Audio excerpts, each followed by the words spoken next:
Assalamualaikum teman-teman semuanya. Kembali lagi bersama saya Sri Maharani. Nah, di video kali ini kita masih membahas tentang elemen kurikulum 2013 dan kurikulum merdeka. Nah, materi yang akan kita bahas kali ini yaitu tentang standar proses dan standar penilaian. Nah, simak video ini sampai habis ya.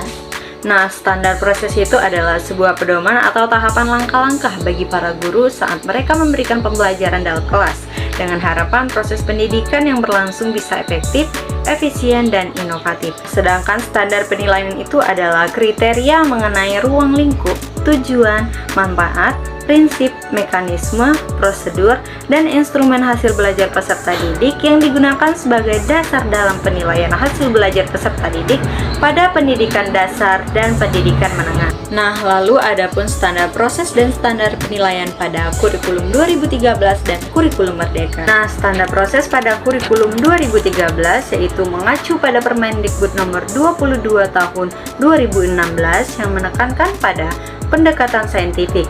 Dalam kurikulum 2013 ini ada pendekatan pembelajaran yang menerapkan langkah-langkah ilmiah. Pendekatan ini terdiri dari 5 inti kegiatan, yaitu dengan mengamati, menanya, mencoba, menalar, dan mengomunikasikan. Manfaat pendekatan saintifik ini dapat membantu siswa agar berpikir secara ilmiah dan analisis. Selain itu, pendekatan ini juga dapat membantu siswa untuk mengembangkan berbagai potensi yang dimilikinya. Lalu, standar proses kurikulum 2013 ini juga menekankan pada model pembelajaran berbasis penemuan, berbasis proyek, dan berbasis masalah.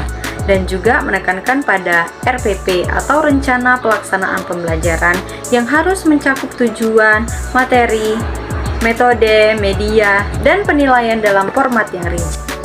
Nah, lalu ada standar penilaian kurikulum 2013 yang menggunakan penilaian autentik yang dilakukan secara terpadu untuk mengukur kompetensi sikap, pengetahuan, dan keterampilan siswa.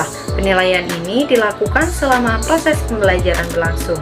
Dan ada juga ujian sekolah berstandar nasional atau USBN sebagai salah satu bentuk evaluasi akhir. Lalu ada juga rapor berbentuk deskriptif berdasarkan kompetensi inti atau KI dan kompetensi dasar atau KD. Lalu ada juga standar proses kurikulum merdeka.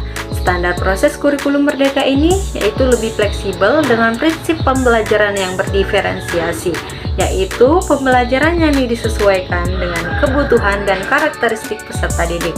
Lalu, fokus pada pengembangan profil pelajar Pancasila dan juga mengembangkan dokumen pembelajaran yang lebih sederhana seperti modul ajar yang dapat disesuaikan oleh guru. Lalu ada juga standar penilaian kurikulum merdeka.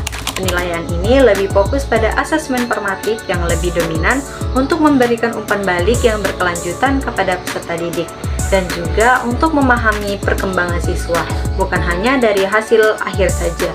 Namun pada kurikulum ini tidak ada lagi USBN, digantikan oleh Asesmen Nasional atau AN untuk mengukur literasi dan numerasi siswa. Lalu yang terakhir itu rapor berisi capaian pembelajaran yang deskripsi perkembangan siswa berdasarkan kompetensi yang dikuasai siswa. Nah, jadi itu tadi pembahasan mengenai standar proses dan standar penilaian pada kurikulum 2013 dan kurikulum merdeka.